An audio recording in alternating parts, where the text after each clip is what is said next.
ಎಲ್ಲರಿಗೂ ಜ್ಯೋತಿಷ್ಯವಾಣಿ ಆಸ್ಟ್ರೋವಾಸ್ತು 15 ಚಾನಲ್ಗೆ ಸ್ವಾಗತ. ವರಮಹಾಲಕ್ಷ್ಮಿ ಹಬ್ಬವು ಆಗಸ್ಟ್ ತಿಂಗಳು 21ನೇ ತಾರೀಕು ಶುಕ್ರವಾರ ಬಂದಿದೆ. ಈ ಬಾರಿ ವರಮಹಾಲಕ್ಷ್ಮಿ ಕೂರಿಸುವ ಸಮಯ, ರಾಜಯೋಗದ ಸಮಯ, ಯಾವಾಗ ಕೂರಿಸಬೇಕು ತಿಳಿಯೋಣ ಬನ್ನಿ. ಮತ್ತು ಈ ವರ್ಷ ಯಾವ ಬಣ್ಣದ ಸೀರೆ ಉಡಿಸಬೇಕು, ಯಾವ ರೀತಿ ಪೂಜೆ ಮಾಡಿದರೆ ವರ್ಷ ಪೂರ್ತಿ ದುಡ್ಡು ನೋಡಬಹುದು, ಈ ವಿಡಿಯೋದಲ್ಲಿ ತಿಳಿಯೋಣ ಬನ್ನಿ. ಮೊದಲ ಬಾರಿಗೆ ನೀವು ನಮ್ಮ ಚಾನಲ್ಗೆ ವಿಸಿಟ್ ಮಾಡಿದರೆ ಸಬ್ಸ್ಕ್ರೈಬ್ ಮಾಡಿಕೊಳ್ಳಿ, ಶೇರ್ ಮಾಡಿ, ಲೈಕ್ ಮಾಡಿ. ಈ ಬಾರಿ ವರಮಹಾಲಕ್ಷ್ಮಿ ಹಬ್ಬವು ಆಗಸ್ಟ್ 21, 2026ನೇ ಶುಕ್ರವಾರ, ಶ್ರಾವಣ ಮಾಸದ 2ನೇ ಶುಕ್ರವಾರ ಬಂದಿದೆ. ಲಕ್ಷ್ಮಿ ಕೂರಿಸುವಾಗ ರಾಜಯೋಗದ ಸಮಯ, ಸ್ಥಿರ ಲಗ್ನದಲ್ಲಿ ಕೂರಿಸಬೇಕು. ಸ್ಥಿರ ಲಗ್ನ ಎಂದರೆ ಮನೆಯಲ್ಲಿ ಲಕ್ಷ್ಮಿ ಸ್ಥಿರವಾಗಿ ನೆಲೆಸಿರುತ್ತಾಳೆ ಅಂತ ಅರ್ಥ. ಸ್ಥಿರ ಲಗ್ನ ಯಾವುದು? ಸ್ಥಿರ ಲಗ್ನ ಬೆಳಿಗ್ಗೆ 6:30ರಿಂದ 8 ಗಂಟೆ ಒಳಗಡೆ ಕೂರಿಸಬೇಕು. ಈ ಬಾರಿ ಬೆಳಿಗ್ಗೆ 6:30ರಿಂದ 8 ಗಂಟೆಯ ಒಳಗಡೆ ಸಿಂಹ ಲಗ್ನ ರಾಜಯೋಗದ ಲಗ್ನವಾಗಿದೆ.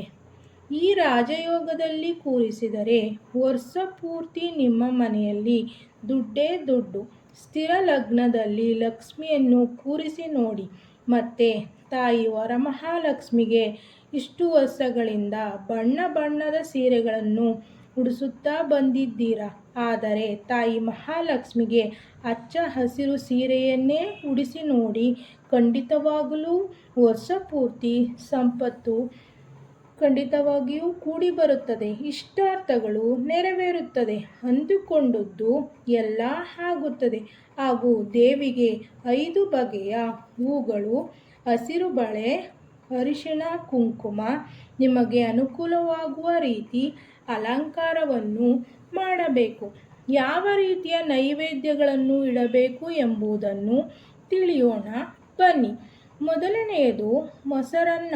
ಮೊಸರು ಹುಳಿ ಇರಬಾರದು ಮತ್ತು ಉಪ್ಪು ಹಾಕದೆ ನೈವೇದ್ಯವನ್ನು ತಾಯಿ ದೇವಿಗೆ ಅರ್ಪಿಸಿದರೆ ಸಿರಿ ಸಂಪತ್ತು ವೃದ್ಧಿಯಾಗುತ್ತದೆ. ಎರಡನೆಯದು ಅನ್ನದ ಪಾಯಸ. ಕ್ಷೀರಾನ್ನ, ಹಾಲಿನಿಂದ ಮಾಡಿದ ಅನ್ನವನ್ನು ಪಾಯಸವನ್ನಾಗಿ ತಾಯಿಗೆ ಅರ್ಪಿಸಿದರೆ ನೀವು ಕೋರಿಕೊಂಡ ಪದವಿ ದೊರೆಯುತ್ತದೆ, ಇಷ್ಟಾರ್ಥಗಳು ನೆರವೇರುತ್ತದೆ. ಮೂರನೆಯದಾಗಿ ಪುಳಿಯೋಗರೆಯನ್ನು ನೈವೇದ್ಯವಾಗಿ ಇಟ್ಟರೆ ದಂಪತಿಗಳ ನಡುವೆ ಇರುವ ಮನಸ್ತಾಪಗಳು, ಭಿನ್ನಾಭಿಪ್ರಾಯಗಳೆಲ್ಲವೂ ತೊಲಗಿ ಅನ್ಯೋನ್ಯತೆ ವೃದ್ಧಿಯಾಗುತ್ತದೆ. ನಾಲ್ಕನೆಯದು ಪೊಂಗಲ್. ಖಾರ ಪೊಂಗಲ್ ಇಡುವುದರಿಂದ ಮನೆಯಲ್ಲಿ ಮಕ್ಕಳ ಏಳಿಗೆಯನ್ನು ನೋಡಬಹುದು. ಐದನೆಯದಾಗಿ ಬೆಲ್ಲದನ್ನ.